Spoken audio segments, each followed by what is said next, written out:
Next up, the R. That just is the rate. So R is the rate right there.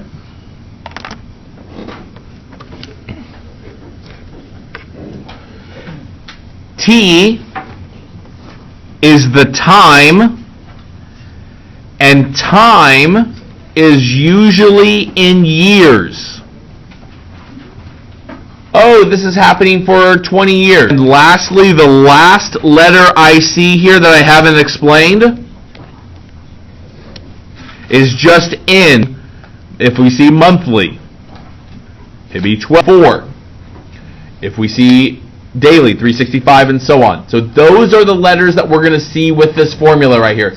These 4 formulas, look at the top 3. See how similar they're set up?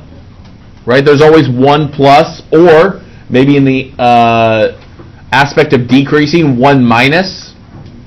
The time is always raised in the exponent.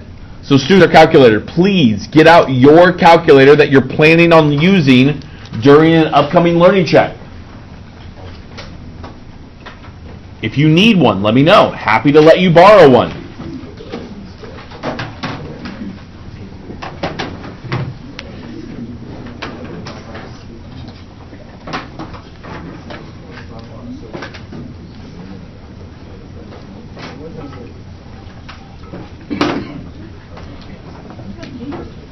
All right. Anybody need a calculator to borrow? Yep. All right. Students, let's flip the page. And let's take a look here at the first problem using one of... In the gray at the top, you invest $1,000 into a savings account at the end of your 6th grade year. The account pays 5% annual interest. How much money will be in this account after 6 years? In the years, and the A sub t at the end of the time period.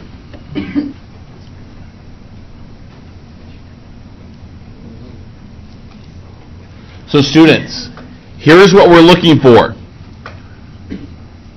Am I growing money into my bank account or decreasing money on my bank account on this scenario? What do we think? Is it a 1 minus R, which is decrease, or 1 plus R, which... Jackson, any thoughts? Am I growing money in the account or decreasing money?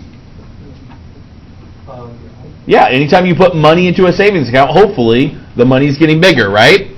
I don't see the word compounded anywhere, so I'm not using one of those phrases that say compounded on it.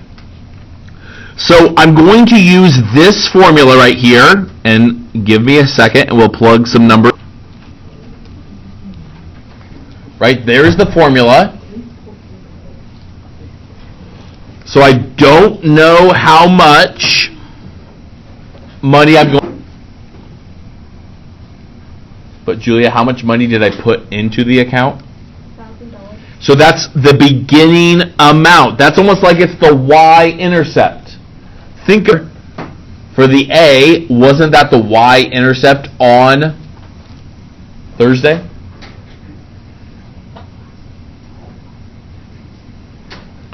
It says 1 plus R. What number? Melissa, it says 5%, but what number am I physically going to type into the calculator? How do I convert a percent to a decimal? Not 0.5.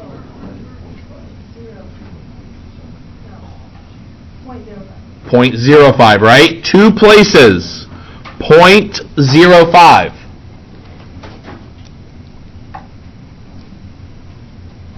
And again, the time. What number would I put in for, for T?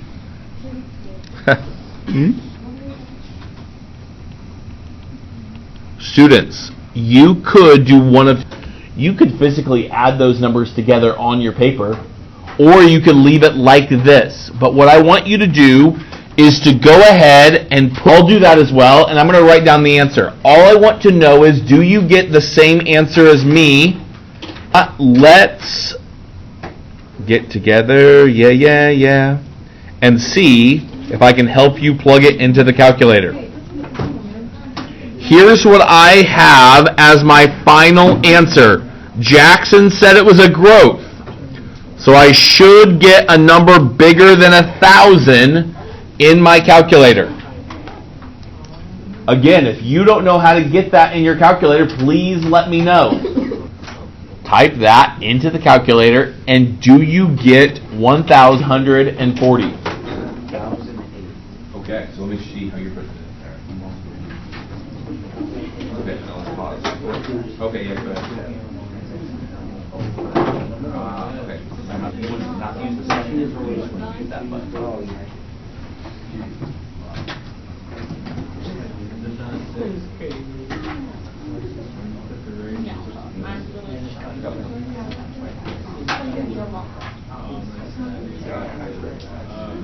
Any issues here? So easy. You can check. Oh, maybe.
Stick around and we'll find out.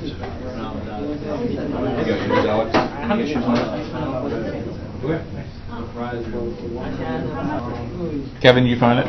You got it? Nice. All right, so here we go. Example 4. Some of these example numbers don't make sense, but anywho, using the exponential growth right here. Let's say you do $1,000 into a savings account that earns 4% interest. Again, we're doing savings accounts. So here, if you make no additional deposits or withdrawals, when will it make $1,500? So I want to know when it makes $1,500. In what year would that happen? So let's pull out the handy dandy calculator here. And I have $1,000, and I want to know 1 plus 0.04. Does it happen after the first year? I put a 1 in. Did that get $1,500? So let's go back here and say, does it happen after 2? Did it get $1,500 then? Yeah. Can't you see that I'm not even close to the 1,500 right here? Just kind of making a number up. 10. On 10 right there. Ooh, pretty close. Pretty close. Let's do 11. 11. So at 10 years, it was 1,480. At 11, what year did it happen? Did it happen during the 10th? Right? We're not right here. December 31st at the 10th year. This is December 31st,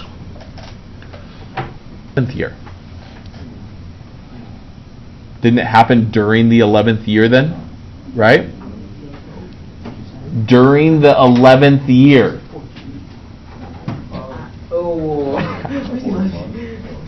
11th year. Now, of that, right? We are not well equipped to do that just yet. Maybe next week we can do that.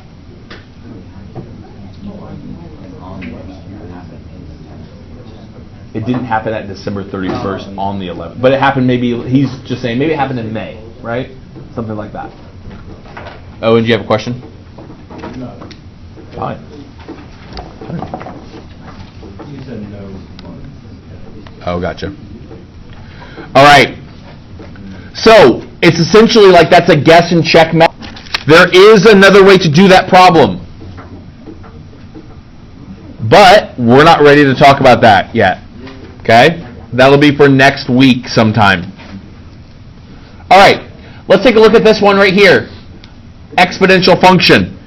A links population is shown in the table below. If the population is known to population and determine the number of links predicted to be alive in 2014. Great.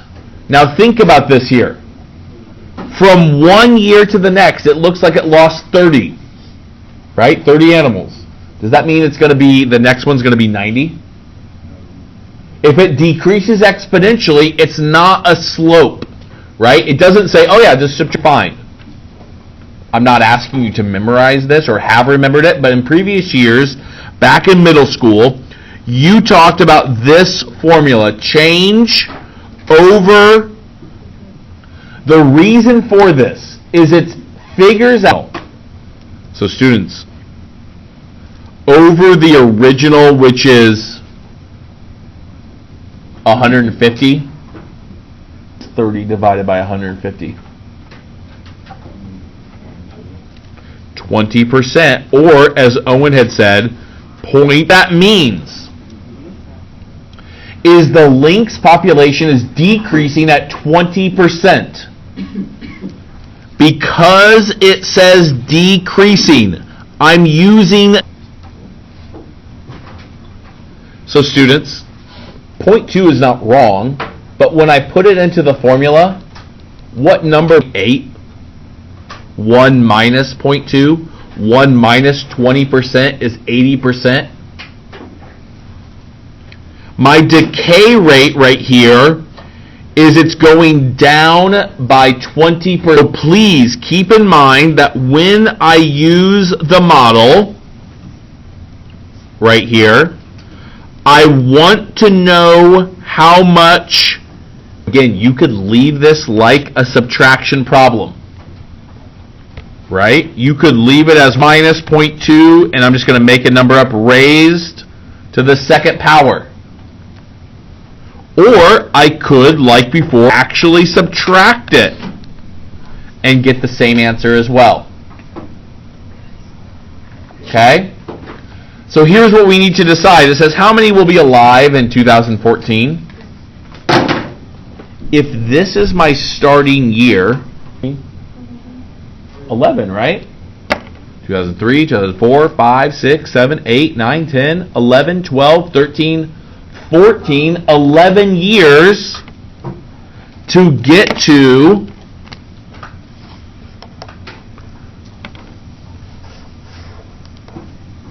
that scenario. This problem, again, let's use our calculator. This problem and the answer for it. Discussion that we need to have. In my calculator, on the 11th year, it gives me 12.884 and so on. Links do I have? Do I have 13 links or do I have 12 links at the end of the 11th year?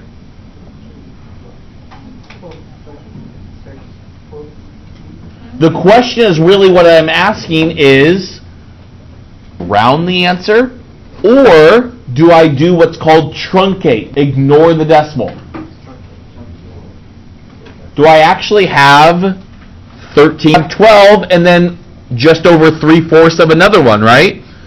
If a lynx is missing a head or a significant part of the body, probably not going to be alive, right?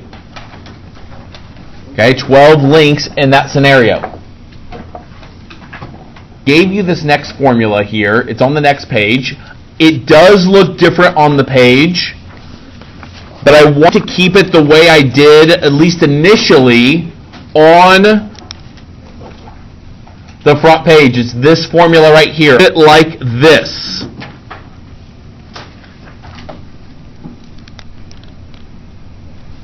Okay, I wrote it like that.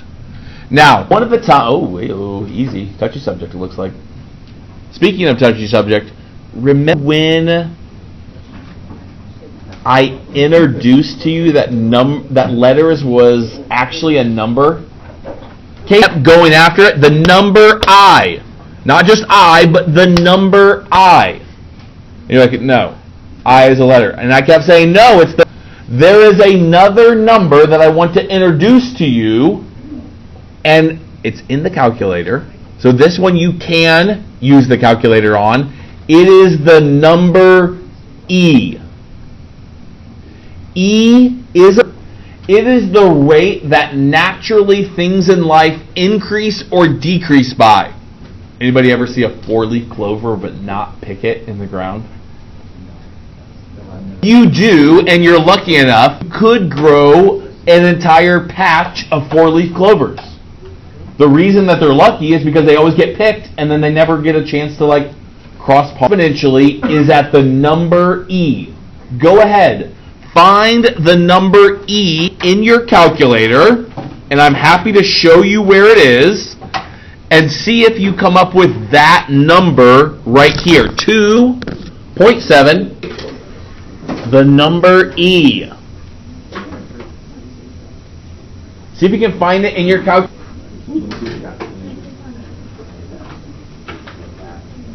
Yep.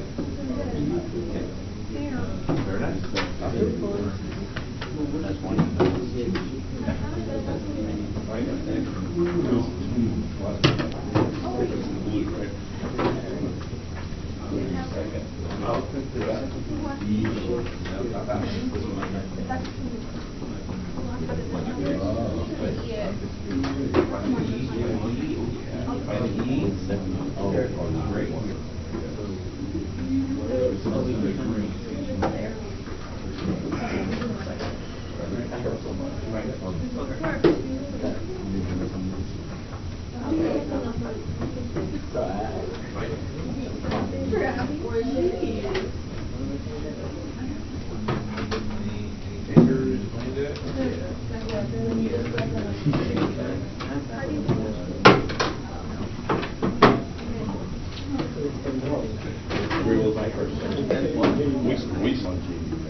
So look here.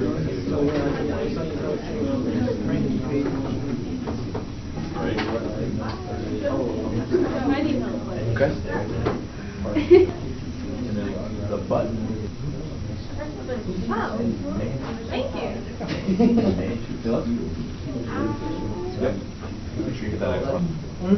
All right, students, this number is just a number in the calculator. Now, look what I circled here. I affectionately call this the PERT formula. I always use the PERT formula when I see this phrase right here.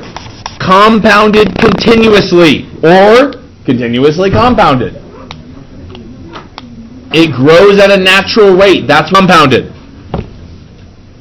You could put this number in the calculator, E squared. 7.389er. E to the fifth. 148.413. E to the negative 7.135. Good question. When you're using this formula and using E, you will always get what appears to be a random decimal. But to know exactly what to round to, probably round to 2 decimal places, right? If we're dealing with living creatures, round to the, not round, but think of your answer to the nearest whole number, right? So we want to be a little bit critical with how we say that, and not just be like, oh yeah, this is what we do every single time, all right? You could do, I know we could do e to the 8th power, but you could also do e to the negative 1/2 power right here, okay? And so that would be just 0.60. Now, compound interest. Look at the phrase. See how we see the phrase continuously compounds? That means we're going to be using the PERT formula. 2,000 is the beginning amount. E is a number. And then it's 0.06 times 4. Please try this in your calculator. We still have a couple minutes left. Please try that in your calculator. These problems, students, are a little bit different than what you were doing in the calculator. Please see if you can get this answer right here in the calculator. If not, let me know. I'm happy to help you get it. First time you're ever going to do this problem is on a learning check. That's probably not going to work out.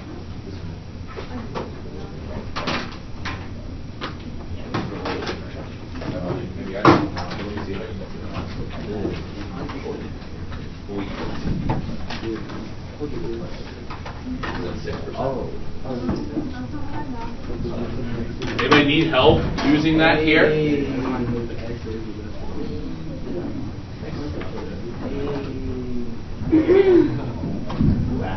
Anybody else?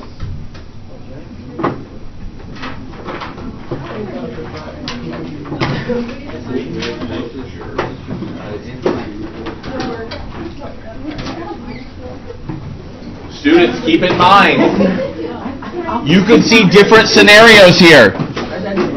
Maybe if you just see $500 at 7% interest for 10 years, but it says compounded quarterly,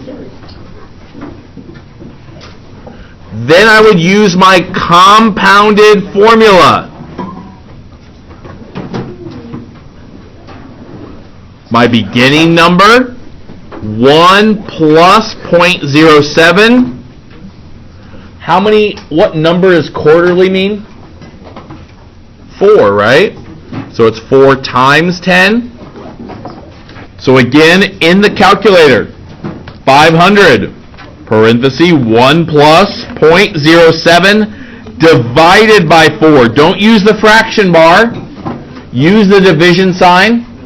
Just because the raised to the 4 times 10. $1,000.80. Maybe I changed it to monthly. Notice how the problem changes. If I just type in a 12 instead of a 4 every single time. For monthly, see how I didn't do different, but my amount increased by $4? May not seem like a lot to you, but if you're taking a loan out, that's over 30 years on a house. $4 every month, right? Take a look at 8B. 8B is available for you. We will be getting ready for the learning check today. See you then. Hey, yo, what's up, bro? Hey, yo. Oh yeah, nice.